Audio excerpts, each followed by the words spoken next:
Shalom sahabat yang dikasih Tuhan. Ngopi dulu.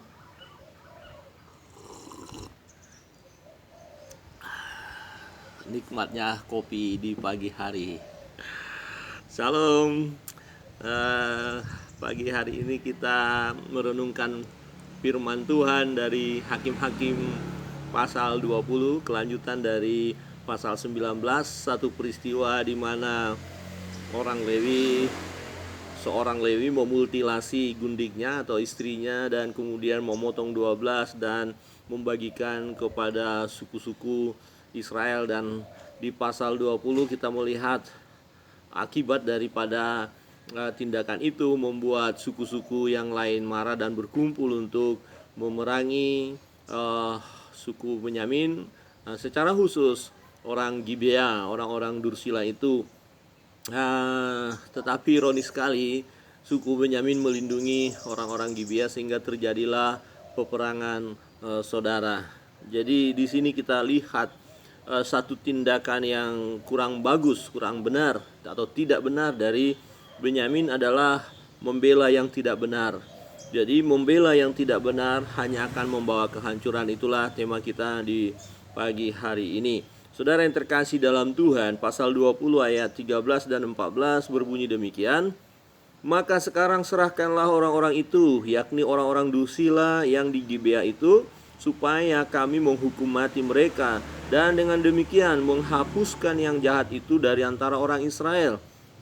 Tetapi Bani Benyamin tidak mau mendengarkan perkataan saudara-saudaranya, orang Israel itu. Sebaliknya, Bani Benyamin dari kota-kota lain berkumpul di Gibea untuk maju berperang melawan orang Israel. Saudara yang terkasih dalam Tuhan, dan akhirnya perang saudara tidak dapat dihindarkan lagi. Terjadi peperangan yang dahsyat dan dari kedua belah pihak. Yang pertama kita lihat serangan pertama orang Israel mengalami kekalahan, serangan kedua juga orang Israel mengalami kekalahan, ada banyak yang meninggal tercatat di sana. Tetapi kemudian serangan berikutnya orang Benyamin yang dikalahkan dan banyak yang meninggal. Perhatikan saudara yang terkasih dalam Tuhan, sesungguhnya hal ini bisa dihindari kalau Benyamin punya pikiran yang baik, yang benar, menanggapi dengan benar apa yang dituntut oleh suku Israel. Suku Israel hanya menuntut supaya kebenaran ditegakkan, supaya orang-orang Dursila itu dihukum sehingga tidak akan terjadi lagi hal seperti itu dalam kehidupan bangsa Israel. Nah, suku Benyamin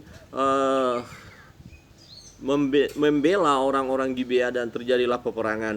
Di sini kita belajar bahwa ketika kita membela yang tidak benar, itu hanya akan menghancurkan, itu merugikan. Jangan pernah kita lakukan. Memang seringkali terjadi dalam hidup kita, kita terjebak untuk membela seseorang. Ya karena ada hubungan kita dengan dia, karena kita mengasihi dia, karena satu suku dengan dia, karena keluarga kita, sahabat kita, teman kita. Kemudian dia melakukan kesalahan. Pada saat dia melakukan kesalahan, kita mencoba membela dia, mencoba mempertahankan dia. Ya mungkin dia pernah membantu kita, menolong kita, ya pendukung kita, kemudian kita berusaha membela dia. Padahal tindakan kita manakala kita membela yang tidak benar hanya akan menghancurkan kedua belah pihak. Kita melihat Israel dengan gabungan beberapa suku itu dengan Benyamin terjadi peperangan yang dahsyat, dan Benyamin sendiri mengalami kehancuran yang dahsyat, yang luar biasa. Saudara yang terkasih dalam Tuhan, kalau kita membela yang tidak benar, kita sendiri akan mengalami kehancuran, dan orang yang kita bela pun akan mengalami kehancuran.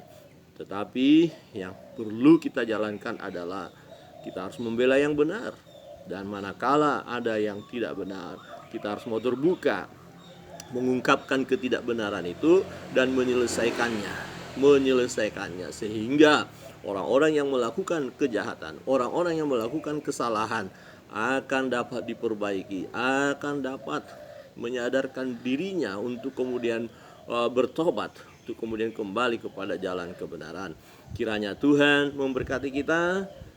Jangan lupa kita harus membela yang benar. Jangan pernah membela yang tidak benar, sebab membela yang tidak benar hanya akan menghancurkan saja. Mari ngopi dulu. Shalom, shalom, shalom.